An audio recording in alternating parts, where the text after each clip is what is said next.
Today, I'm going to talk about the slave markets during the 1800s, as it was the main source of where slave owners purchase and where slaves arriving to the United States are treated and abused. For the presentation, I'm going to talk about its history, where the markets were located at. How did the markets get their slaves? The states that had the largest slave markets. And how did it affect the abolitionist movement? Furthermore, I'm going to talk about how the markets operated during the Civil War and the slave population in the United States at the time, with one slide focusing on the experience of former slave Solomon Northup. To talk about the slave market, we must first talk about slavery in the United States, as it was the main reason why the markets operated as it did. It started in 1699 in Jamestown, Virginia, when a ship called the White Lion brought 20 African slaves to the colony and forced them to do different hard labor work around Jamestown, such as harvesting different crops and doing specific house cleaning that the slave owner would not do. This system of bringing enslaved Africans to U.S. soil and forcing them to do hard work would be the reason why the markets were created in the first place, as it was a way for people to buy the amount of slaves they wanted to do their work. Plus, it was a way for citizens, particularly slave owners, to make different amounts of money to afford depending on how much slaves they're selling.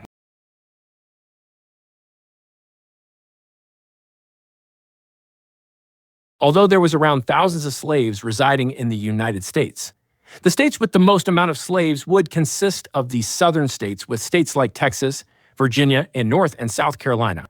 The reason why there was a majority of slaves residing in southern states was due to the South's high demand for slaves due to the amount of work required. To harvest plantation and field work with tasks such as picking cotton and plowing the field. Furthermore, the image displayed on the top right shows the map of the free states and slave states at the start of the Civil War. I want to state that before the Civil War, slavery was legal in the North. In fact, New York had one of the largest slave market in the United States before being shut down before the start of the war. One question you might ask is that how do the markets receive their slaves? This is due to the Atlantic slave trade system, which was a system where Europeans would capture and bring African citizens, then put them on a ship that would be transported to the United States. The slaves that the Europeans would take would consist of prisoners or enemies of a rival tribe's dispute, or people that were captured in a European raid in their village. Apart from that, the markets would get their slaves through different loading docks ports, with ships that carry around 700 slaves, with most of the slaves either dying from a type of disease, thrown overboard due to some defiance, or throwing themselves off the ship, as most captured didn't want to live the life of a slave.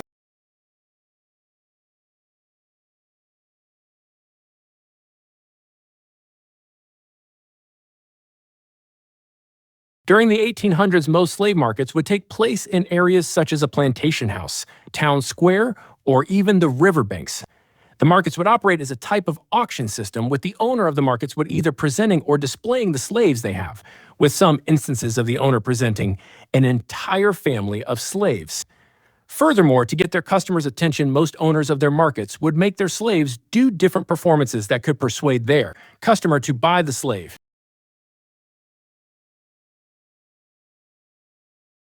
In the slave markets, a slave is treated as property with not rights forced in chains and given different slave names such as Toby, Tim, or even Platt. As being a slave, they weren't allowed to do to specific things such as speak out of term, hit the owner of the market, or even in some instances were not allowed to wear clothes, as some markets displayed slaves naked. Furthermore, I wanted to add the fact that most slave families get separated due to the one member of the family showing some talent, or the buyer only needing one slave.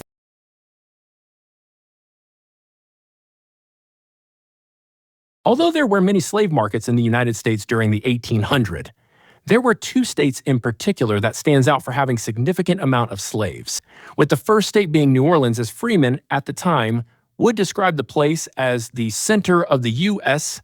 slave trade, since most ships carrying slaves would appear in New Orleans first, than any other state.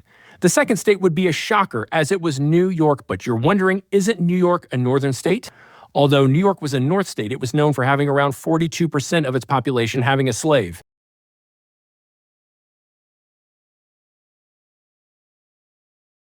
Life is dear to every living thing. The worm that crawls upon the ground will struggle for it, and my sufferings I can compare to nothing else than the burning agonies of hell. Those were the words said by author and abolitionist Solomon Northup.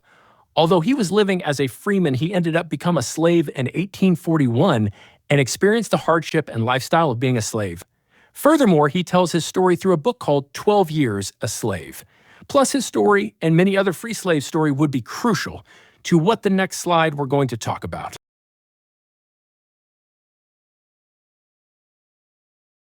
Before the Civil War, there was a movement to end slavery, which would be called the Abolition Movement.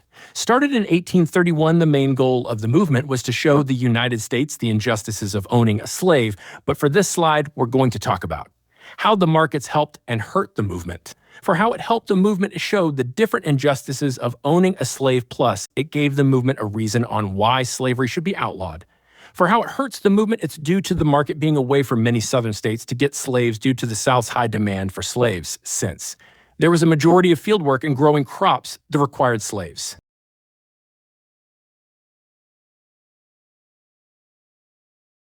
During the Civil War, although a majority of slaves outlawed slavery, the slave market still operated in some southern states, such as New Orleans and Texas and some northern states like New Hampshire.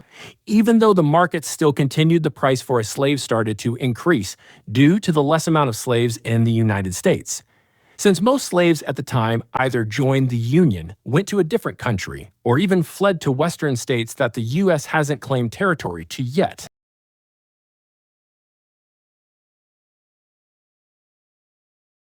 On January 1, 1865, slavery was outlawed in some states, but most markets still operated during the war, but mostly in southern states. But after the war ended in April 1865, the United States completely outlawed slavery, thus would make the markets illegal and would be forced to shut down, due to it being the main area of obtaining slaves.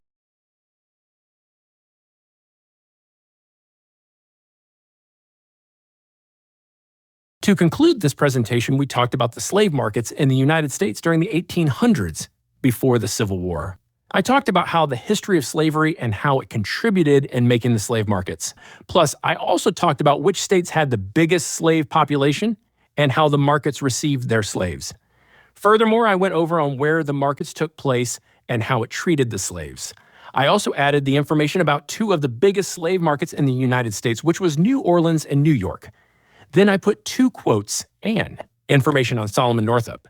Then I talked about how the markets helped and hurt the abolition movement and how it still operated during the Civil War until it shut down after the war.